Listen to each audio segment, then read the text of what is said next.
Sa probinsya sa Pampanga, mga mag-uuma sa Bulacan dismayado sa National Irrigation Administration. Aniya ang report sa CLTV. Dismayado mga magsasaka ng Candaba, Pampanga at San Ildefonso, Bulacan sa napakong pangako ng NIA Upper Pampanga River Integrated Irrigation System o NIA o PRIS. Sa panayam ng CLTV News nitong ika-28 ng Enero kay Engineer Josephine Salazar, Operations Manager ng NIA o PRIS, sinabi nitong sa lalong madaling panahon ay mapapatubigan ng mga palayan sa irigasyon na mula sa Pantabangan Dam. Mahigit isang buwan na kasing tuyot ang mga pananim na mga magsasaka sa hinakawalan ng patubig na dumadaloy sa kanilang mga palayan.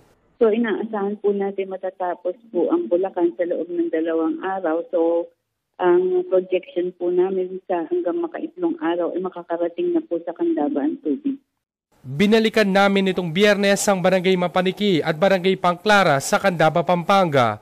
Makikita pa rin ang bitak-bitak na sakahan.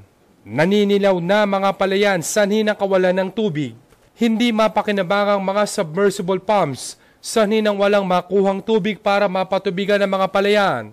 Ala pa hanggang ngayon at hindi pa dumarating talaga tubig dito. Pagka po humihingi po kami ng konting tulong sa NIA. Agay po niya na pagka inabot pa ng 1 linggo ito, ala na, hindi na aabutan. Dismayado sa mabagal na aksyon ng NIA.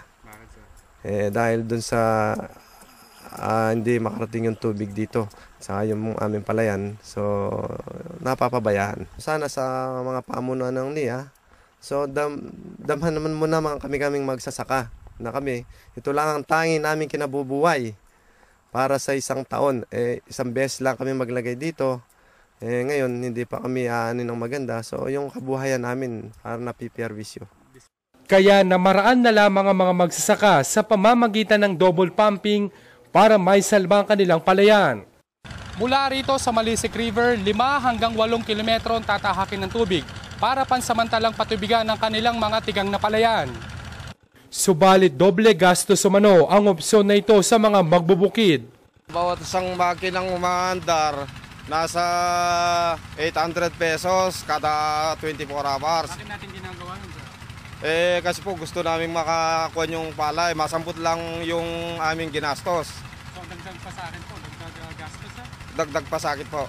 Kaya po ang panawagan namin sa kinaukulan, sa NIA, bigyan naman pong pansin yung aming kalagayan dito. Pinuntahan ng news team ang katabing barangay ng Mapaniki, ang Barangay Kalawitan, San Ildefonso, Bulacan. Nasa kritikal na kalagayan ang hektar-hektarang palayan sa naturang lugar, sa hinakawalan rin ng dumadaloy na patubig sa kanilang mga sakahan. Ayon kay Silvestre Venturino, presidente ng St. Joseph Kalawitan Irrigators Association, January 1, 2014, nang inabisuhan ng NIA ang kanilang hanay na sagana raw ang magiging daloy ng tubig sa mga palayan. Bunga nito, nagdesisyong magtanim ang mga ito para sa second cropping season, subalit naging kabaligtaran umano ang sitwasyon. Ang panawagan naming mga magsasaka, ang hinaing sana namin, kung talagang wala na kayong magagawang pamamaraan, abay tapatan nyo kami para kami naman huwag na maghirap yung loob namin sa pag-asa. Kahit na lang papani, lumalakad din kami. Ang pinakatatanungan ng mga magsasaka, abe ganun na lang ba kung sakalit matuyot? Wala ba kayong dapat panagutan sa aming mga magsasaka? Inutang na lahat yung mga ginastos at ginamit sa paghahandaan ng bukid na yan. Ako si Jeffrey Gomez, alerto alisto sa pagbabalita.